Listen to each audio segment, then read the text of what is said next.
Yani setiap perbuatan manusia itu akan berakhir dengan berakhirnya umur. Yani bila umur sudah bila ajal tiba, maka tiadalah peluang bagi seseorang untuk beramal.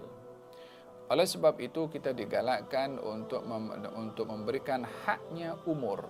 Umur yang diberikan oleh Allah Subhanahu wa taala mempunyai hak kepada kita untuk diisi dengan amal perbuatan. Kerana dalam satu dialog yang diceritakan oleh Allah di dalam Al-Quranul Karim, Allah menjadikan alasan kepada hamba yang meminta kepada Allah untuk dikembalikan ke dunia untuk beramal.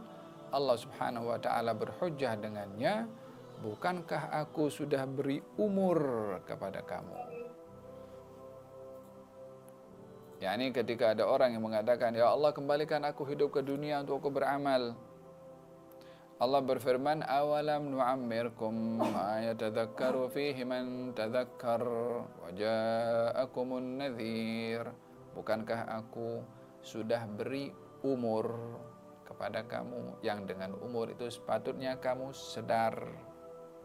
Umur jadi hujjah. Bila berakhir umur, maka tiadalah manusia lagi mampu untuk beramal.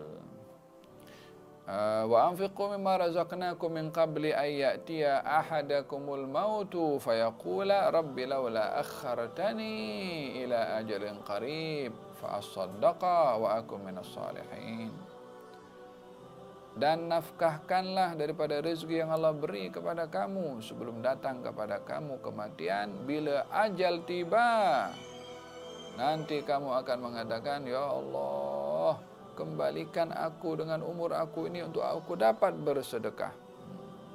Laula akhartani ila ajalin qarib. Yani berikan kepadaku sedikit umur, masa untuk aku boleh bersedekah. Yani meminta tambahan umur. Tapi ajal sudah tiba, tidak akan terlambat sedikit pun.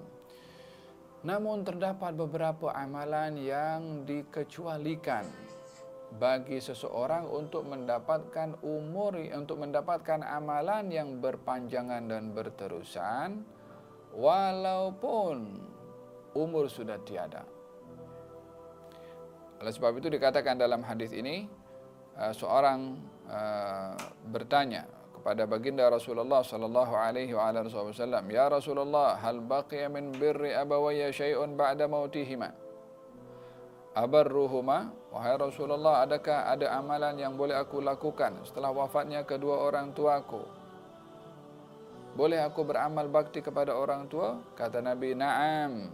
Muka surat 43. Muka surat 43. Ya, ada 4 perkara, yaitu mendoakan kepada mereka, 1, memohon ampun untuk mereka, 2, menunaikan janji dan harapan mereka, wasiatnya maksudnya, yang ketiga, yang keempat, memuliakan sahabat mereka selain menerus tali silaturahim dengan kenalan kedua-dua mereka.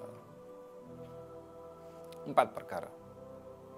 4 ini bukan hanya 4 saja, ada yang lain. Hanya dalam hadis ini disebutkan 4. Yang pertama, salat.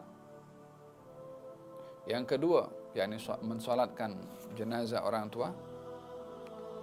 Yang kedua,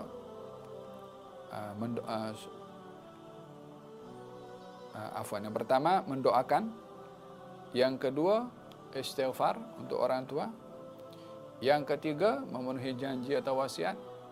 Yang keempat adalah memuliakan sahabat orang tua atau menyambung tali silaturahim melalui orang tua. Dalam riwayat yang lain, mensolatkan atau menjadi imam pada jenazah orang tuanya. Dalam riwayat yang lain, ibadah wakaf untuk masjid, untuk laluan air, untuk orang ramai dapat memanfaatkan, pun juga termasuk bahagian daripada amal bakti anak kepada kedua orang tua. Dalam satu hadis Nabi Muhammad SAW, beliau bersabda, satu mayit diangkat darjatnya oleh Allah Subhanahu wa taala tinggi. Maka mayit tadi bertanya, wahai Tuhanku, ini derajat yang tinggi, aku dapat daripada apa? Aku tak merasa aku berbuat demikian. Kata Allah Subhanahu wa taala, waladuka istaghfara laka. Ini doa daripada anak kamu yang mendoakan kamu. Jadi doanya anak kepada orang tuanya diangkat. Orang tuanya pun tak tahu, kenapa aku dapat fadilah-fadilah macam ni? Ini doa anak kamu untuk doa anak untuk orang tuanya. Sehingga orang tuanya di alam barzakhnya pun merasa seronok, merasa gembira, merasa ada hantaran selalu daripada anaknya. Oleh sebab itu, jangan lupa kepada orang tua.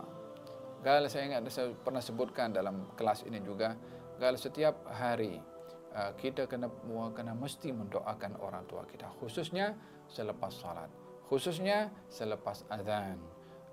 Kata Sayyidina Abu Hanifah, katanya mengatakan, aku tak pernah miss mendoakan orang tuaku setiap kali selepas salat. Selepas salat yang tak pernah miss dua, doa untuk orang tua dan doa untuk guru. Kata Abu Hanifah. Faham tak? Oleh hadza diajarkan oleh Allah di dalam Al-Quranul Karim mendoakan kedua orang tua, Rabbighfirli wa liwalidayya warhamhuma kama rabbayani shaghira wa qur rabbirhamhuma kama rabbayani shaghira. Firman Allah dalam Al-Quran, wa qur rabbirhamhuma kama rabbayani shaghira. Katakanlah, ya Allah, rahmati keduanya seperti mana keduanya mengasihi dan menjaga aku ketika kecil. La ilaha illallah. Oleh sebab yang demikian, berbakti kepada orang tua berterusan, bukan hanya di masa hidupnya, tetapi setelah wafatnya. Dan ini adalah satu anugerah yang diberikan oleh Allah Subhanahu wa taala dan peluang kepada anak untuk berbakti kepada orang tua. Kalau baktinya kepada orang tuanya setelah wafat pun masih berterusan, apatah lagi kalau orang tuanya masih hidup. Jangan tunggu pergi baru nak berbakti. Justru masih hidup tu yang lebih dapat dilihat dan dirasa live oleh orang tuanya akan bakti anak terhadapnya.